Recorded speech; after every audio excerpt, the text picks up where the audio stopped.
ఎప్పుడన్నా చూసామా, కన్నామా, ఎన్నామా? ఎక్కడన్నా ఇవ్వగలిగితే ఇచ్చాం. అనేక ప్రభుత్వాలు చేశారు. తెలుగుదేశం ప్రభుత్వం చేసింది, కాంగ్రెస్ ప్రభుత్వం చేసింది. ఇవ్వగలిగింది ఇచ్చాం. ఇవ్వలేకపోతే ఇవ్వలేదు అని చెప్పి మళ్ళీ వచ్చే సంవత్సరం ఇస్తామని చెప్పాం.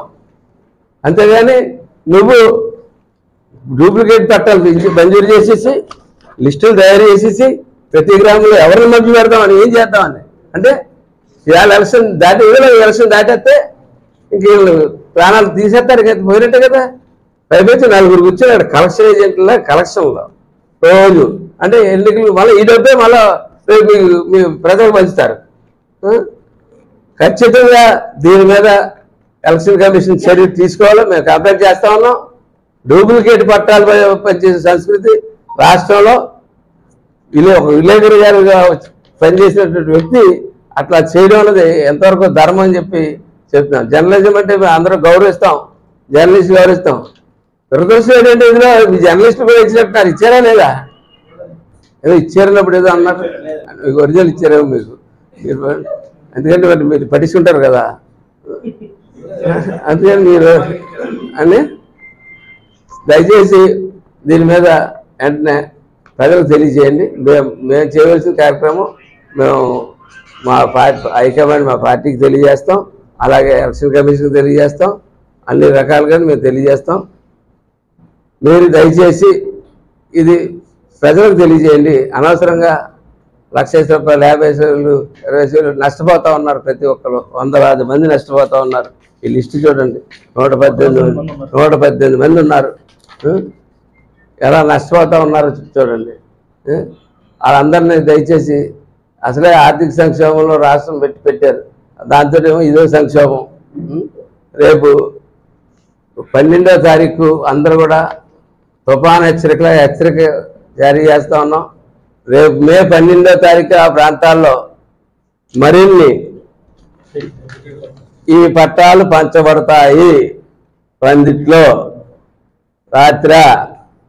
కాబట్టి ప్రతి ఒక్కరికి నేను చెప్తా ఉన్నాను, ఆ పట్టాలు ఉన్నాయా లేదా ఒకటి ఫస్ట్ చెక్ చేసుకోవాల్సింది ఎంఆర్ఓ ఆఫీస్లో చెక్ చేసుకోండి, రైట్ టు ఇన్ఫర్మేషన్ పెట్టుకోండి, ఈ పట్టా కరెక్ట్గా చూసుకోండి, అసలు ఆ పట్టా అక్కడ భూమి ఉందో లేదో చూసుకోండి, ఇవన్నీ చూసుకోండి.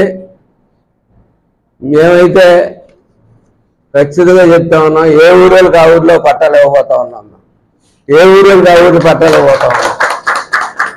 నువ్వు పక్క ఊర్లో ఎందుకు ఇచ్చావన్నది వేళ అర్థమవుతుంది. నువ్వు పక్క ఊర్లో ఇవ్వడంలో అంటే ఇన్ని మతలబులు ఉన్నాయి కాబట్టి పక్క ఊర్లో ఇచ్చుకుంటే వెళ్ళారు. ఇక్కడ ఎకరం 40 లక్షలు 60 లక్షలు కొన్నావు, అక్కడ ఎకరం 60 లక్షలు కొన్నావు, 70 లక్షలు సేమ్ అయ్యే రేట్లు కొనుక్కున్నప్పుడు ఉన్న ఊర్లో ఎందుకు ఇవ్వలేదు? నా చిరునామా నువ్వు ఆచారం నువ్వు ఎవరు అని చెప్పి ప్రజలు ప్రశ్నిస్తా ఉన్నారు. మా చిరునామాలు మా తాతగారు వెళ్ళేదంటే ఏం చెప్తావు, మా అమ్మగారు వెళ్ళేదంటే ఏం చెప్తావు, నాన్నగారు వెళ్ళేదంటే ఏం చెప్తావు, ఏదైనా ఊరు వెళ్తే మీది ఏ ఊరు అంటే ఏమని చెప్తావు? అంటే ఇన్ని ఈ రకంగా ఏదో ఓట్ల గురించి అటు ఇటు గలిమిలు చేస్తున్నారు అనుకున్నాను. కానీ ఇందులో పెద్ద ఎత్తి అవినీతి ప్లస్ ప్రజలు ఏ రకంగా దోచుకోవాలో అన్ని రకాలుగా అన్ని మార్గాల్లో బెస్ట్ మార్గం దీన్ని ఎంచుకున్నట్టు ఇవాళ తెలుస్తూ ఉంది. కాబట్టి దయచేసి ఆర్ఓ గారు మా ఫోన్లు ఎత్తక్కర్లేదు, ఆర్ఓగా దయచేసి మా ఫోన్లు ఎత్తి దానికి కంప్లైంట్కి సమాధానాలు చెప్పాల్సిందిగా కోరుతూ సెలవు తీసుకుంటాను.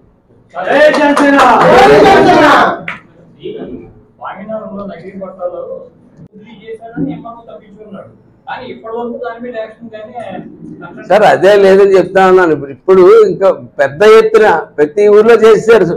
ఒక స్వామినగర్లో దాని మీద చర్య తీసుకోకపోతే పెద్ద ఎత్తున ప్రతి ఊర్లోనే చేశారు.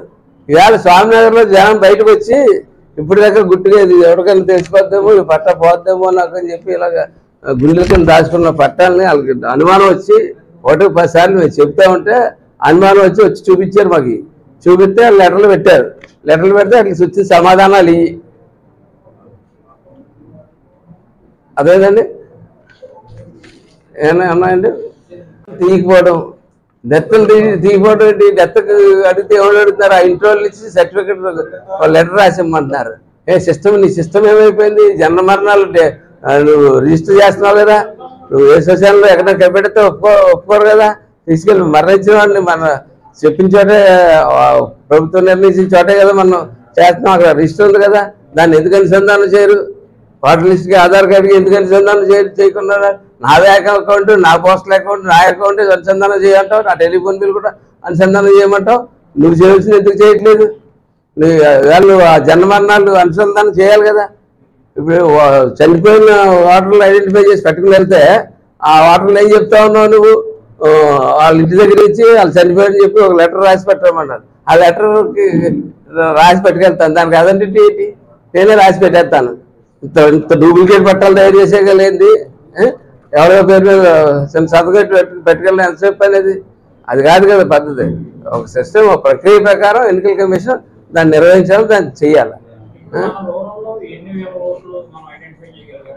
రూరల్లో సుమారు 6,000 ఓట్లు ఈవేళ రకరకాల రూపాల్లో గల్లంతే ఉన్నాయి. ఆ కంప్లీట్ ఇచ్చాం.